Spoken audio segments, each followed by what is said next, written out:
Simplifying Portfolio Selection Process.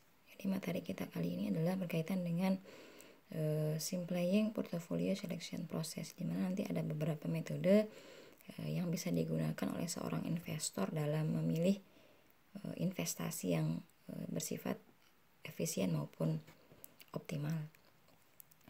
Nah, adapun submateri kita pada kali ini, yang pertama kita akan membahas tentang metode single index model, ya. Kemudian yang kedua adalah beberapa asumsi dasar dalam capital asset pricing model atau disingkat CAPM.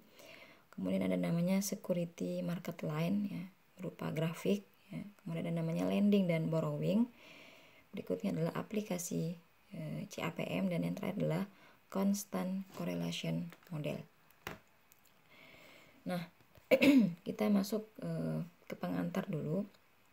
Pengantar yang pertama adalah berkaitan dengan bagaimana sih perkembangan teori terutama dalam investasi portofolio ini. Nah, di sini terlihat yang pertama yang terjadi adalah awal mulanya itu terjadi diversifikasi aset secara random. Jadi awal mula itu terjadi peristiwa diversifikasi atau menggabungkan beberapa jenis investasi tapi dilakukan secara random, secara acak gitu ya, tanpa melihat apakah dia efisien, apakah dia optimal. Yang berikutnya mulai berkembang melalui teori dari portofolio Markowitz, di mana melihat portofolio yang sekiranya efisien kemudian dipilih, yang disebut sebagai teori portofolio. Nah, berikutnya mulai berkembang ada namanya teori single index model, di mana di sini melihat pergerakan returnnya itu melihat pergerakan dari pasarnya. Dan yang terakhir itu ada namanya capital asset pricing model, di mana ini berpatokan kepada beta, ya, atau resiko sistematis. Nah, kita akan masuk kepada materi yang pertama, yaitu single index versus CAPM atau capital asset pricing model. Di sini akan ditampilkan perbedaan antara single index model dengan capital asset pricing model. Untuk single index model, ya, ini merupakan metode yang disederhanakan dari model portofolio Markowitz, ya, di mana harga dari suatu sekuritas itu akan berfluktuasi searah atau positif dengan indeks harga pasarnya. Jadi kalau harga dari suatu sekuritas itu naik, maka harga pasarnya itu pasti naik gitu ya. Nah, pembentukan portofolio dengan menggunakan single index model ini dapat dilakukan dengan menyeleksi saham-saham yang akan dimasukkan ke dalam portofolio optimal, yaitu dengan membandingkan excess return to beta atau disingkat dengan ERB dengan cut off point sebagai batasannya. Nah, ERB dalam hal ini merupakan rasio antara excess return atau selisih antara expected return dengan return aktiva bebas resiko atau RF dengan beta, di mana rumus yang kita gunakan dalam single index model ini adalah RI return, ya, return I sama dengan AI atau alpha I ditambah dengan beta I, ya, sedangkan rumus ERI atau expected return saham I adalah rata-rata dari nilai aktual returnnya. Jadi setelah ketemu RI-nya nanti akan dihitung dan dirata-ratakan nilai dari aktual returnnya. Nah, sementara capital asset pricing model atau disingkat dengan CAPM ini pertama kali diperkenalkan oleh Trainer, Sharpe, dan Lindner. Dalam hal ini Sharpe, ya, pada tahun 2005 mengungkapkan bahwa CAPM merupakan model penetapan harga aktiva equilibrium yang menyatakan bahwa ekspektasi return atau tingkat keuntungan yang diharapkan dari sebuah sekuritas tertentu merupakan fungsi linier positif dari sensitivitas sekuritas terhadap perubahan return portofolio pasarnya. Nah, penentuan harga aset dengan mempertimbangkan resiko beta di dalamnya, terutama dalam hal ini resiko sistematis. Rumus yang kita gunakan adalah ERI atau expected return I sama dengan RF atau return pada investasi bebas resiko ditambah dengan beta I dikali RM dikurangi dengan RF. Nah, asumsi dasar yang kita gunakan dalam capital asset pricing model adalah ada 7 asumsi yang dapat digunakan ya. Jadi CAPM ini akan berlaku ketika asumsi-asumsi ini sudah terpenuhi ya, atau dianggap terpenuhi. Yang pertama adalah investor individu ini adalah price taker atau investor ini dikatakan sebagai penentu harga dari sebuah saham investasi. Yang kedua adalah seluruh investor ini akan menyusun perencanaan untuk satu periode, entah itu 1 tahun ya, nah, tapi biasanya memang 1 tahun saja. Kemudian yang ketiga adalah investasi pada aset yang diperdagangkan. Jadi investasi hanya dilakukan pada aset yang memang diperdagangkan ya. Yang berikutnya adalah informasi yang dibutuhkan gratis. Jadi informasi apapun berkaitan dengan perusahaan tersebut sifatnya adalah gratis. Yang kelima itu tidak ada pajak dan biaya transaksi. Jadi dianggap nol. Yang keenam ini adalah investor adalah individu rasional. Jadi keputusan apapun yang dilakukan oleh seorang investor, keputusan itu dilakukan dalam kondisi yang rasional. Dan yang terakhir adalah terdapat harapan yang homogen. Jadi harapan dari semua investor yang terlibat atau siapapun yang terlibat dalam pasar tersebut maka memiliki harapan yang sama dari investasi tersebut. Nah, yang berikutnya ada namanya security market line. Ya, jadi security market line ini merupakan grafik ya yang nanti akan dijelaskan di slide berikutnya. Jadi dalam capital asset pricing model ini terdapat 2 model yang dapat kita gunakan untuk melihat atau menggambarkan antara resiko dan tingkat keuntungan yang diharapkan dari suatu investasi. Yang pertama ada namanya CML dan yang kedua adalah SML ya, di mana SML adalah security market line dan CML adalah capital market line ya. Nah, security market line dalam hal ini merupakan grafik ya. Jadi dia berbentuk grafik yang merepresentasikan hubungan pengembalian dan beta yang diharapkan dari capital asset pricing model. Di mana beta sendiri dalam hal ini merupakan pengukuran yang tepat dari resiko ya. Karena beta proporsional terhadap varian dari sekuritas yang berkontribusi pada portofolio yang berkontribusi.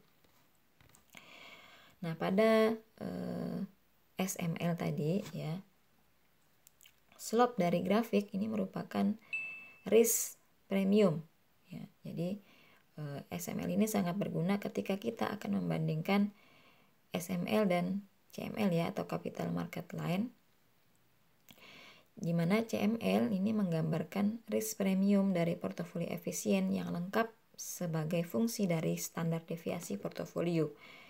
Ini tepat karena standar deviasi adalah pengukuran yang valid risiko untuk portofolio. Nah, keadaan equilibrium pasar yang menyangkut return ekspektasi dari risiko dapat digambarkan oleh garis pasar modal atau capital market line. Garis pasar modal atau CML ya, capital market line ini merupakan garis yang menghubungkan antara risiko total yang diukur dengan standar deviasi dengan return yang disyaratkan atau required return portofolio yang efisien saja. Jadi kita akan melihat portofolio yang sifatnya efisien saja. Nah, ini terlihat di sini teman-teman semua. Ini adalah grafik yang saya bilang tadi, security market line ya. Di mana situ ada nomor 1, 2, 3, 4 ya. B ini menggambarkan beta ya atau resiko. Kemudian ERI ini adalah expected return atau tingkat keuntungan yang diharapkan. Jadi vertikal dan horizontal. Nah, di nomor pertama ini adalah garis expected return dari pasar ya atau market ya. Kemudian BM atau beta market ini nilainya adalah 1. Perpotongan antara ERM dengan BM ini adalah titik potongnya atau equilibriumnya ya dari market tadi. Kemudian garis yang kedua ya, ini adalah security market line atau SML. Jadi ditarik dari titik RF atau return bebas resiko, ditarik ke atas ya, memotong titik equilibrium pada pertemuan expected return pasar dengan beta pasar. Ini dikatakan sebagai garis security market ya, security pasar atau security market line. Kemudian titik pertemuan antara equilibrium dengan RF ini dikatakan sebagai risk premium ya, atau rumus yang kita peroleh dari risk premium ini adalah ERM ya, titik 1 ya, atau expected return pasar dikurangi dengan RF atau selisih ya, selisih antara expected return pasar dengan return bebas resiko. Nah, adapun di bawah RF itu ada penjelasannya lagi. Garis yang berada pada lingkaran di bawah RF ya, ini dikatakan sebagai aset dengan risiko lebih kecil dari pasar ya. Dimana BM itu adalah 1, berarti di bawah 1 ini dikatakan sebagai aset yang memiliki risiko lebih kecil dari risiko pasar. Sementara nilai yang berada di luar garis putus-putus atau nilai yang bisa dikatakan betanya lebih besar dari 1, maka ini dikatakan sebagai aset dengan risiko yang memiliki risiko lebih besar dari risiko pasar.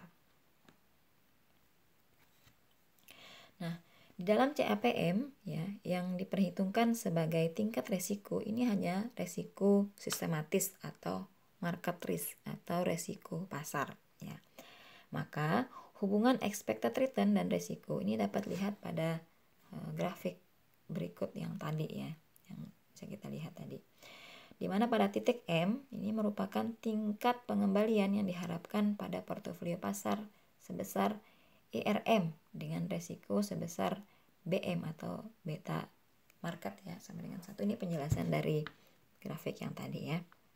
Nah, SML ini merupakan garis sekuritas yang menunjukkan bahwa return dan risk ini berhubungan linear yang bernilai positif. Jadi ketika resikonya naik, maka return juga naik, atau returnnya yang diharapkan naik, maka resiko juga akan naik. Demikian juga sebaliknya.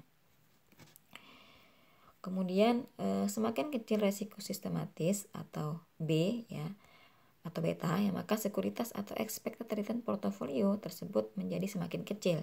Sedangkan semakin besar resiko sistematis atau beta, maka sekuritas atau expected return dari portofolio tersebut juga akan semakin besar. Ini yang dikatakan berhubungan positif atau linear. RF ya, atau risk free rate atau investasi bebas resiko. Secara keseluruhan, RF ini dapat diwakilkan dengan suku bunga deposito atau BI rate ya. Dimana pada beta 0 ya, SML dimulai dari titik RF ya. Jadi titik potong yang pertama yang diambil adalah pada titik RF, sehingga RF ini merupakan intercept dari SML. Nah, market risk premium adalah selisih dari expected return market dengan risk free rate. Hal ini menjelaskan bahwa risk premium merupakan kelebihan ya, atau selisih yang akan diterima oleh para investor apabila berinvestasi pada aset beresiko dengan resiko sebesar beta jika dibandingkan dengan ya, investasi pada bebas risiko. Sehingga market risk premium ini merupakan slope dari SML. Nah, keadaan equilibrium pasar yang menyangkut return ekspektasi dan risiko dapat digambarkan oleh garis pasar modal. Beberapa yang harus diperhatikan dalam hal ini yaitu sebagai berikut. Yang pertama, garis pasar modal ini hanya terdiri dari portofolio efisien yang berisi dengan aktiva bebas resiko. Yang kedua, karena asumsi equilibrium pasar, garis pasar modal ini hanya mempunyai slope positif meningkat, atau dengan kata lain, ERM harus lebih besar dari RF. Ya, karena resiko terkecil ini adalah 0, jadi tidak ada resiko yang nilainya negatif. Jadi paling rendah adalah 0. Nah, berbeda dengan CML ya, atau capital market line, SML security market line ini menggambarkan risk premium aset individu sebagai fungsi dari risiko aset. Pengukuran yang relevan dari risiko untuk aset individu bukan merupakan standar deviasi dari aset, melainkan beta dari aset. Ya, jadi CAPM ini memang terkenal dengan betanya ya, dimana beta ini digambarkan pada resiko sistematis. Nah, SML valid untuk baik pada pengukuran aset individu maupun pada aset yang sifatnya portofolio. SML atau security market line ini menyediakan patokan untuk evaluasi dari performa investasi. SML menyediakan tingkat pengembalian yang dibutuhkan untuk mengkompensasi investor atas beta risk dari investasi. Nah, karena SML ini merepresentasikan hubungan mean atau rata-rata dengan beta atau resiko, maka fairly priced aset terbentuk tepat pada security market line-nya atau garis security pasar ya. Jadi pengembalian yang diharapkan dari aset tersebut sepadan dengan resikonya ya. Semakin tinggi pengembalian, semakin tinggi juga resikonya. Ketika kita menggunakan capital asset pricing model, semua sekuritas harus berada pada SML atau security market line tadi, karena saham yang underpriced tergambar di atas garis SML. Nah, yang berikutnya ada namanya lending dan borrowing atau disingkat dengan LND ya. Jadi LND ini adalah kegiatan pinjam meminjam efek dan juga uang. Jadi dalam transaksi pasar modal itu kita bisa menggunakan metode LND ya, atau kegiatan pinjam meminjam efek dan juga uang. Kegiatan pinjam meminjam merupakan salah satu ciri ekonomi modern saat ini ya. Jadi seseorang itu bisa membeli mobil, ya, rumah, kemudian barang-barang kebutuhan yang dibutuhkan ya, baik itu secara tunai ya, ataupun secara tidak tunai. Nah, dalam hal ini bank akan memberikan pinjaman dengan jaminan tertentu. LNB ini dalam hal ini diperankan oleh PT Clearing Penjaminan Efek Indonesia. Jadi dalam pasar modal kita mengenal istilah KPEI, di mana KPEI ini untuk menjamin bahwa seluruh proses transaksi saham di bursa berjalan lancar. Investor dapat membeli saham dan investor juga dapat menjual jenis investasinya untuk mendapatkan uang. Prinsipnya KPEI dalam hal ini harus menjaga bahwa tidak akan terjadi gagal bayar. Jadi akan menjamin bahwa tidak akan terjadi gagal bayar atau gagal serah dari seluruh proses transaksi efek di bursa efek itu dipegang oleh PT Clearing Penjaminan Efek Indonesia.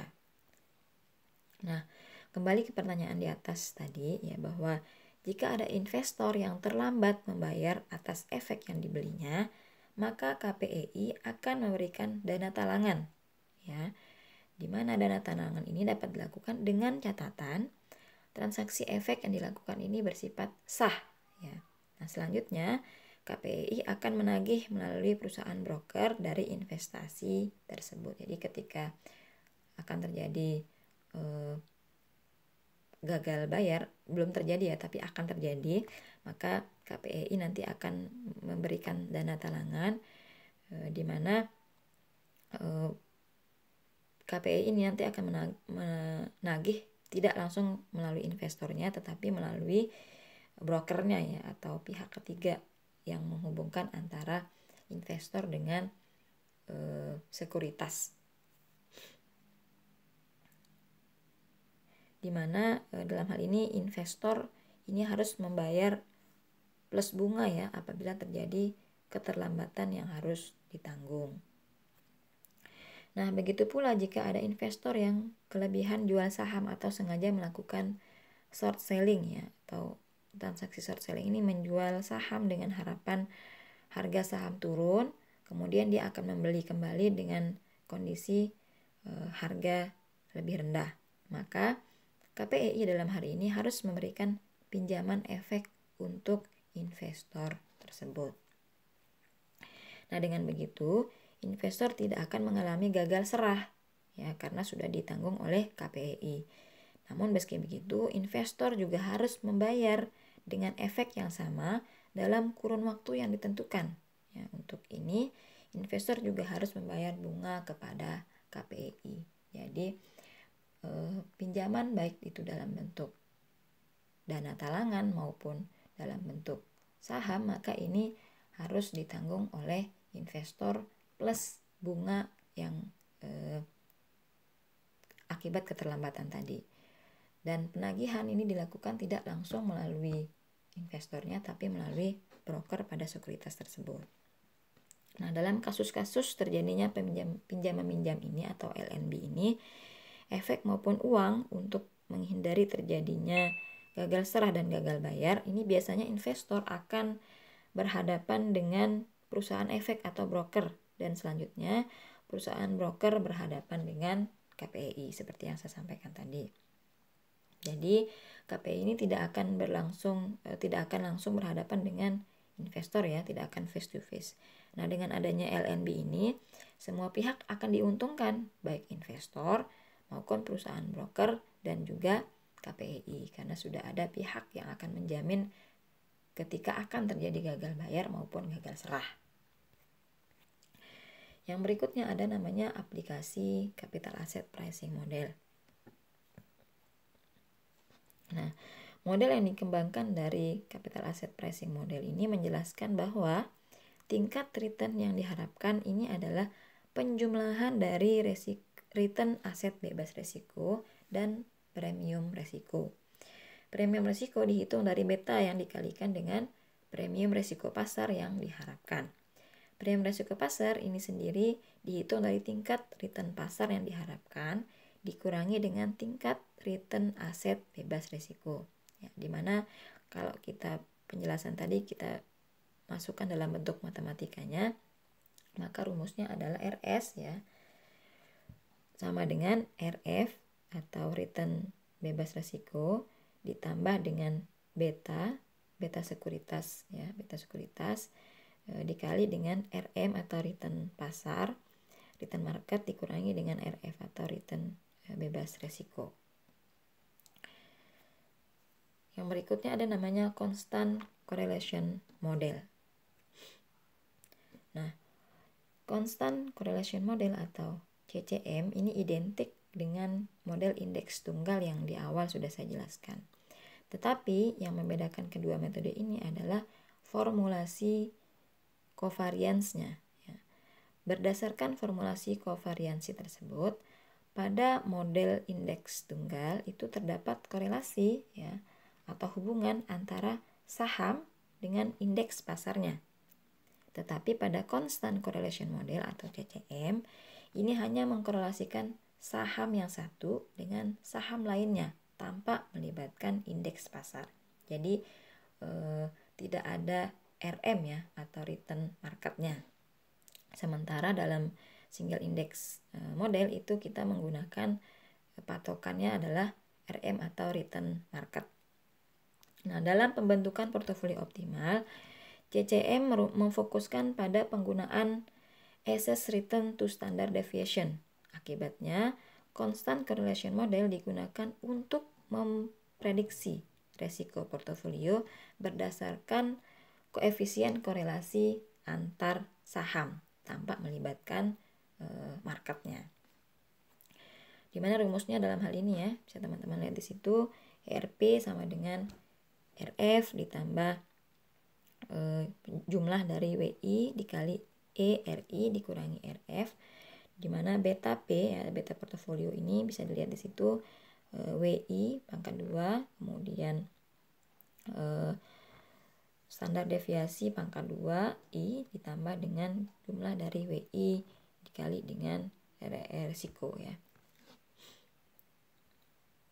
Nah, berikutnya ya, jika single index model ini memfokuskan kepada penggunaan RB atau Access Return to Beta, nah akibatnya SIM digunakan untuk memprediksi resiko portofolio berdasarkan varians indeks pasar. Ini tadi bedanya ya.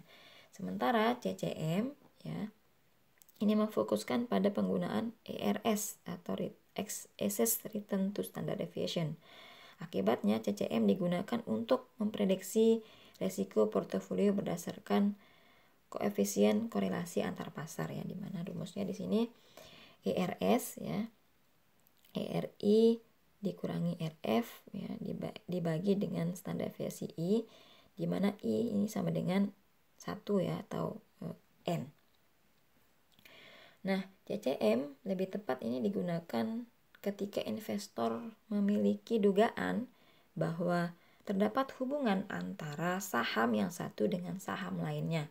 Jadi misalnya terdapat hubungan antara saham PT Garuda dengan saham misalnya pada perusahaan yang bergerak di bidang infrastruktur gitu ya. Nah, pada CCM ini terlebih dahulu dilakukan pemilihan saham yang memang berkorelasi secara signifikan. Jadi dianggap memiliki hubungan ya antara saham yang A dengan saham yang B. Jadi dipilih dulu. Dalam hal ini CCM ini memiliki tujuan yaitu menentukan portofolio yang optimal dengan proporsi tertentu untuk memaksimumkan return dengan meminimalkan resiko.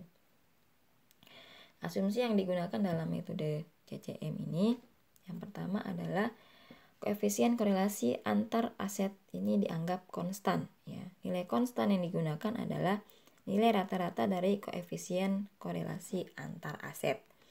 Kemudian yang kedua adalah tersedia aset bebas risiko atau risk free asset. Kemudian yang ketiga, short sales ini tidak diizinkan. Ya, short sale tadi adalah meminjam sekuritas yang tidak dimiliki ya, dengan tujuan memperoleh keuntungan dari penurunan harga. Jadi ketika harganya turun dia akan membeli. Nah, short sales ini merupakan suatu cara yang digunakan dalam penjualan saham di mana investor ini meminjam dana atau sifatnya adalah on margin. Ini ada syaratnya ya, ada syaratnya untuk menjual saham yang dimiliki dengan harga tinggi ya, dengan harapan akan membeli kembali dan mengembalikan pinjaman saham ke pialang pada saat harga saham tersebut turun. Nah, jadi ketika asumsi short sale tidak diizinkan, maka sekuritas yang akan diperjualbelikan hanya sekuritas yang ada pada portofolio yang seluruh bobotnya bernilai positif ya. Yang keempat adalah distribusi return saham ini diasumsikan berdistribusi normal, dan yang kelima adalah tidak terdapat autokorelasi antar return saham ya. Oke, teman-teman semua, itu materi yang bisa saya sampaikan pada pertemuan kita kali ini. Mudah-mudahan ada sedikit gambaran dari materi kita kali ini. Mohon maaf jika ada salah kata. Wassalamualaikum warahmatullahi wabarakatuh.